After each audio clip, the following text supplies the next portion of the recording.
L'IAE de Poitiers vous présente Micro-ondes, savourez l'info.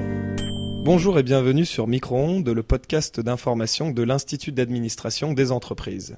Comme toujours, je suis accompagné de Thibaut. Bonjour Thibaut. Bonjour Géraud, bonjour à tous. Au menu pour cette première émission de 2013, dans un premier temps, vous pourrez écouter les infos bouillantes que nous présentera Thibaut. Ensuite, ce sera le moment du plat du jour consacré au Masterial.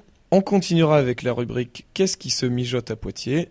Puis ce sera le moment de la bonne recette où un enseignant viendra nous expliquer ou nous décrypter un fait d'actualité. Puis ce sera au tour de votre rubrique préférée, les interviews surprises. Et pour terminer, le grain de sel de Thibaut. Et n'oublions pas qu'aujourd'hui nous sommes à table avec Mélissa et Étienne, tous les deux membres de l'association Le Jardin électrique, et ils nous expliqueront au cours de l'émission quelles sont les actions qui seront faites par leur association au cours du premier trimestre de l'année 2013. Bonjour à vous deux. Bonjour. Bonjour. Alors pour commencer, Thibaut, tu vas nous expliquer quelles sont les infos bouillantes de l'IAE. Je t'écoute. Alors pour commencer, hier, mardi 22 janvier, les futurs participants au 4L Trophy présentaient aux étudiants de l'IAE leur projet et lançaient l'organisation d'une tombola.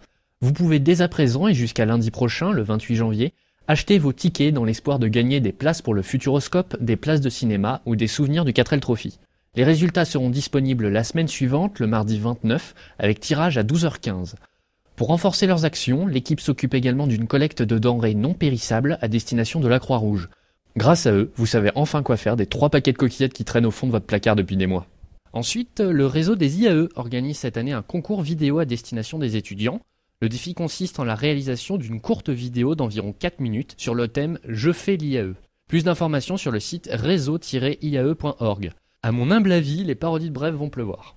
Et enfin, pour terminer ce tour d'actualité, NATES, le bureau des étudiants, prend comme nouvelle résolution cette année l'organisation d'un séjour au ski pour les vacances de février, ainsi qu'un changement de direction avec Guilhem Lecoyer comme président.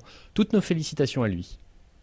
Et maintenant, place au plat du jour où Quentin, étudiant de l'IAE, va nous expliquer en quoi consistent les Masterials, le challenge étudiant qui a eu lieu en décembre à l'Université de Poitiers. Ça s'écoute maintenant.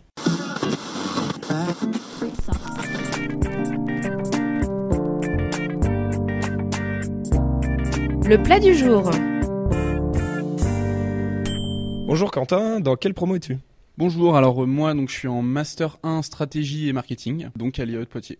Alors on m'a dit que tu avais participé au Masterial, le challenge de l'Université de Poitiers. Est-ce que tu peux nous en dire plus ?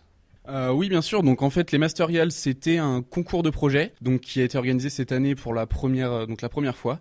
Et le but, c'était de mélanger donc les étudiants de master des différentes formations de l'Université de Poitiers, de les regrouper en groupe pour travailler sur des projets. Et le thème cette année, c'était alimentation et citoyenneté. Et donc, tu as travaillé sur quel cas ? Alors donc nous, le but c'était donc de créer un projet, donc de suivre un business plan. On pouvait créer donc soit une entreprise, une association ou un procédé particulier en rapport toujours avec le thème. Et ça s'est bien passé avec les étudiants des autres filières ? Alors c'était très difficile, donc ça se passait sur 2 jours, donc très très court, et après on devait soutenir donc le dernier jour devant un jury de professionnels. Donc c'était très délicat au début puisqu'on venait d'horizons très différents et on n'avait pas les mêmes visions, donc c'était difficile de se mettre d'accord et d'avancer dans la même direction. Et donc c'est pour ça que c'était très enrichissant de se confronter à justement des étudiants qui n'avaient pas forcément le même parcours et les mêmes compétences que nous. Mais dans l'ensemble, ça s'est plutôt bien passé. Il y a eu des idées vraiment très très novatrices et très intéressantes, très originales. Et de quelle filière étaient-ils ces étudiants ? Alors moi dans mon groupe j'avais donc un étudiant qui était en master 2 génie électrique. J'avais une étudiante qui était en lettres et histoire. Et la dernière faisait un master 2 en droit. Et qu'est-ce que tu pourrais retirer en fait de cette expérience ? Moi ce que ça m'a beaucoup appris déjà c'était que je me suis quand même rendu compte que finalement à l'IAE les formations qui étaient proposées étaient très en lien avec le milieu professionnel, ce qui n'était pas forcément le cas des autres personnes avec qui je me trouvais, notamment en lettres et en droit, qui avaient beaucoup plus de mal à comprendre le principe et à développer un projet très rapidement. Donc voilà, ça m'a appris beaucoup, ça nous a aussi permis de nous confronter à ce qui sera certainement plus tard le milieu professionnel et les difficultés qu'on pourra rencontrer pour se coordonner et se mettre d'accord en très très peu de temps. Donc dans l'ensemble, c'était vraiment une très très bonne expérience. Et au niveau des résultats, ça a donné quoi ? Alors il y avait plusieurs prix décernés. Nous, on a eu le prix du projet le plus communicant, et donc on a gagné, l'ensemble des participants ont gagné des places pour des cours de cuisine, donc tous ensemble à une date qui sera bientôt définie. Ok, parfait. Bravo à toi, Quentin, et puis je te remercie d'avoir participé à notre émission. Merci à vous et je recommande les Masterials de l'édition de l'année prochaine à tout le monde. En espérant que ce reportage donnera envie à ceux qui seront encore à l'IAE l'an prochain de s'essayer à ce concours. Pourquoi pas, Thibaut? Et donc, Géraud, je vais te poser une question que tu m'as de nombreuses fois posée au premier semestre. Qu'est-ce qui se mijote à Poitiers prochainement? Eh bien, chers auditeurs, je vous ai dégoté 2 événements pour ce samedi 26 janvier. Si vous êtes plutôt spectacle humoristique, je vous conseille d'aller voir le spectacle de Guy Bedos qui aura lieu au Palais des Congrès à 17h30. Si vous vous sentez plutôt l'âme d'un sportif, je vous conseille d'aller voir le match du PB86 qui aura lieu à 20h à la salle de Saint-Éloi et ils affronteront le Havre. Et toi Thibaut, est-ce que tu t'es enfin décidé à choisir ton programme pour samedi? Écoute, vu que Poitiers vient juste de rentrer en Pro A, qui sont juste dans le classement et qui sont un peu faiblards, je pense qu'ils ont besoin du maximum de soutien possible. Et donc je vais aller les encourager samedi soir. Eh bien, vu leur place de 14e sur 16 au classement, je pense qu'ils en ont bien besoin. Merci en tout cas Géraud pour ces propositions de sortie. Et tout de suite, on s'écoute la bonne recette d'un enseignant de l'IAE. Ça s'écoute maintenant.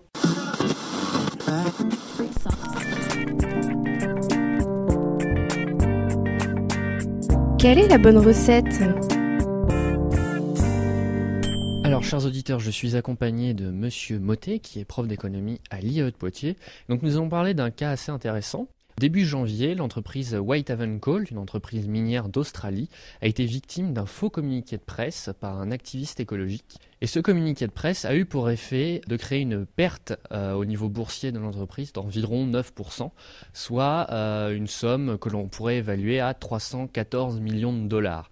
Et donc vous, Monsieur Motet, dans cette situation, quelle est votre première réaction lorsque vous avez appris cette nouvelle ?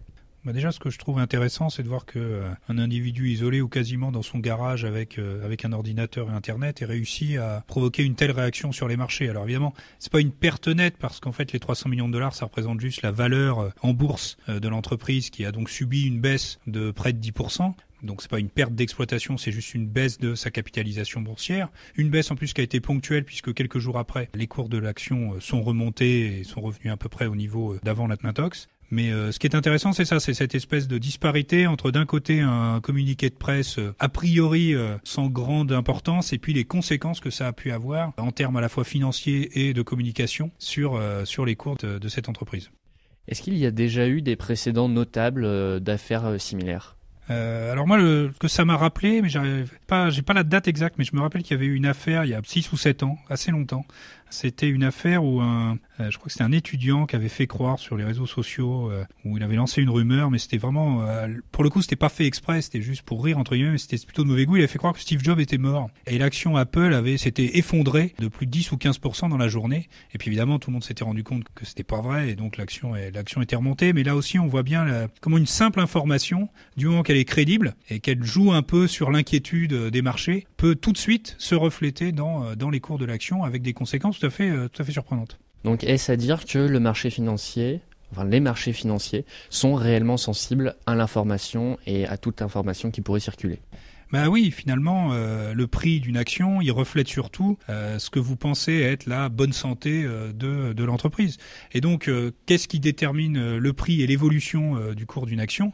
C'est fondamentalement les informations nouvelles qui vont arriver, celles qui vont dire voilà, on a décroché un nouveau contrat de 50 avions qu'on va vendre et là votre action va monter, ou au contraire vous perdez un de vos plus gros clients et là votre action va baisser. Et donc c'est pas illogique que ce soit les nouvelles informations qui influent sur le cours de l'action. Ce qui est intéressant ici, c'est de voir comment d'une certaine manière on peut utiliser l'information, on peut manipuler l'information pour impacter le cours de l'action. C'est-à-dire qu'une personne malveillante peut lancer une fausse rumeur et on voit très très vite les conséquences que ça peut avoir sur le cours de l'action.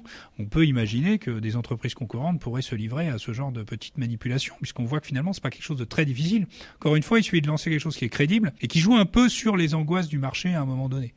Pour conclure, on pourrait dire que désormais la guerre économique c'est plutôt une guerre de l'information. Oui, aussi sur les marchés financiers, l'information comme partout, c'est devenu un élément indispensable. Merci beaucoup Monsieur Motet pour vos réponses. Ok, donc j'espère que cette affaire est maintenant plus claire pour vous. Et c'est maintenant donc l'heure de poser des questions à nos invités qui sont avec nous aujourd'hui. Donc Étienne, est-ce que tu peux nous en dire plus sur le jardin électrique ? Alors le Jardin électrique, c'est une association loi 1901 composée de 7 membres, tous étudiants à l'IAE de Poitiers et plus précisément au pôle information communication qui représente toutes les promotions et les 2 parcours proposés ici. Donc il y a Maïlis en L3, en M1 il y a Jean, Mélissa et Étienne H, et en M2 moi-même, Guilhem et Axel. Notre association a pour objectif de participer au dynamisme culturel de la ville de Poitiers en organisant des événements permettant de créer une certaine synergie entre différentes formes d'art. Alors si j'ai bien compris, cette association a été créée cette année. D'où vient l'idée de créer cette association du Jardin électrique ? Comme l'a dit Étienne tout à l'heure, c'était vraiment une volonté de créer une synergie donc entre différentes formes d'art donc en un même lieu. Donc à la base, c'était prévu pour être le parc de Blossac, donc ça a changé au fur et à mesure de l'avancée du projet. Et donc dans ce même lieu, donc faire cohabiter des ateliers créatifs comme par exemple des graffitis, du skate et donc des soirées musicales. Donc on vous en parlera plus tout à l'heure. Aussi, donc c'était organiser un festival qui nous ressemble et qui pourrait rassembler donc la jeunesse à Poitiers. Et donc concrètement, qu'est-ce qui est prévu avec le Jardin électrique ?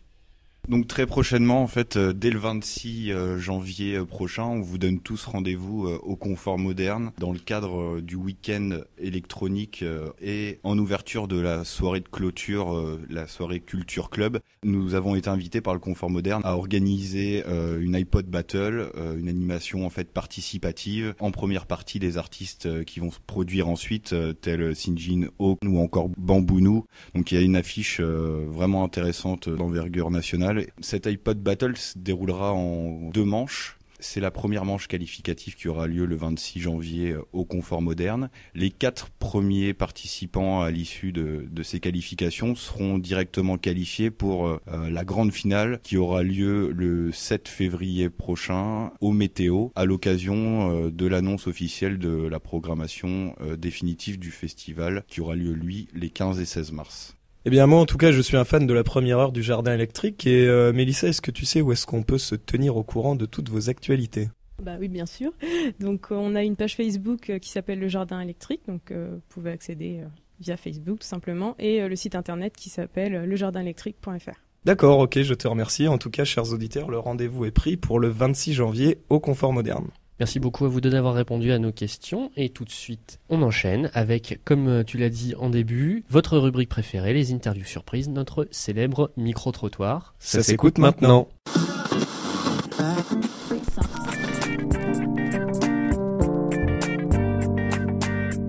Interview surprise. Bonjour, comment tu t'appelles ? Je m'appelle Christelle Rakoutou-Malal. Je suis actuellement en AM2 Finance et Ingénierie Financière, ici à l'IAE de Poitiers. Et pour toi, quelles sont les différences entre les études à Madagascar et en France ? Tout d'abord, il y a le mode d'enseignement. Il y a aussi tout ce qui concerne la logistique en matière informatique. Mais surtout, comme j'ai choisi l'option finance, la finance ici et chez moi, c'est tellement différent. Et je trouve que ici c'est plus ouvert. Mais n'empêche, comme je veux m'intéresser à l'analyse financière aussi, je trouve que l'enseignement en analyse financière ici est plus intéressante. Mais je ne dis pas qu'à Madagascar c'est mauvais. Non, au contraire. Les Malgaches sont intelligents. Bonjour, quel est ton prénom ? Déborah. D'accord, bonjour Déborah, tu es en quelle promotion ? Master 2 SMC. Où est-ce que tu as fêté ton réveillon ? À la maison avec mon copain. Pas de fête pour nous cette année. Et juste une petite opinion, qu'est-ce que tu penses de Depardieu qui part en Russie ? Alors à vrai dire, c'est vrai que j'ai vu ça un petit peu à la télé. Moi personnellement, je suis pas trop concernée. Enfin, il faudrait vraiment être dans la situation dans laquelle il est pour voir si, voilà, c'est vraiment un inconvénient d'avoir 75% de sa rémunération qui est prise. Après concrètement, je sais pas combien il lui reste pour vivre. Je pense que c'est largement suffisant. Honnêtement, je sais pas trop. Bonjour, quel est ton prénom ? Ludovic. Ludovic, tu es en quelle promo ? Je suis en L3 Infocom. Alors Ludo, quel est le dernier film que tu es allé voir au cinéma ? Le dernier film que j'ai vu, c'était Star 80. Ah ouais, t'es fan des années 80 ? Ouais, j'adore ça. Tu trouves pas ça un peu ringard ? Non, franchement, et puis c'est vintage, ça revient à la mode. Il y a franchement, tous les grands tubes, c'était années 80. Je pense à Gilbert Montagnier, Jean-Luc Lahaye quand il chante Femme. Enfin, je vais pas toutes vous les faire, mais c'est génial. Et je vous invite à voir le film. Il passe en tournée d'ailleurs, c'est super. Je pense que ça va être une grande expérience. Ah ouais, toi t'es pas trop Britney Spears, 50 Cent, tout ça, ça t'intéresse pas? J'aime aussi tout ce qui est hyper commercial. Britney Spears, je suis un grand fan. Enfin, même 50 Cent, tout ça. Non, moi j'ai pas de limite en fait. Ok, bah merci à toi Ludo, l'homme sans limite. Ciao, ciao. Et pour conclure cette émission, Thibaut, tu vas nous dire quel est ton grain de sel de la semaine.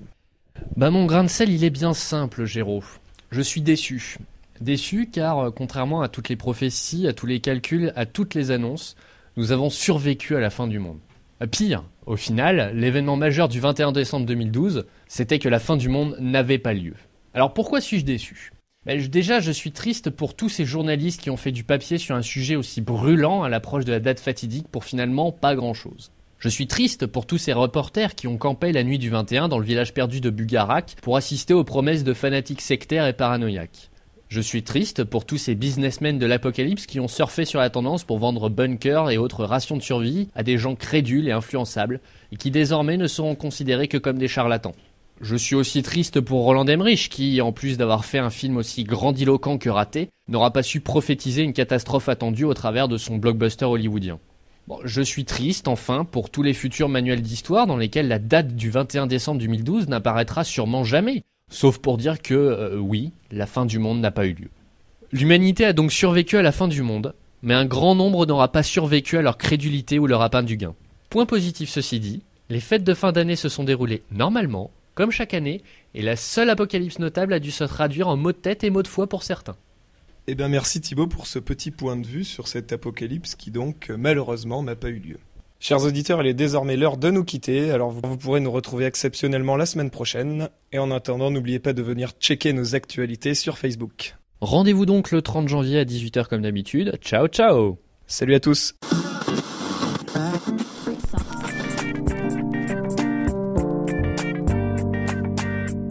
C'était Micro-ondes. À bientôt.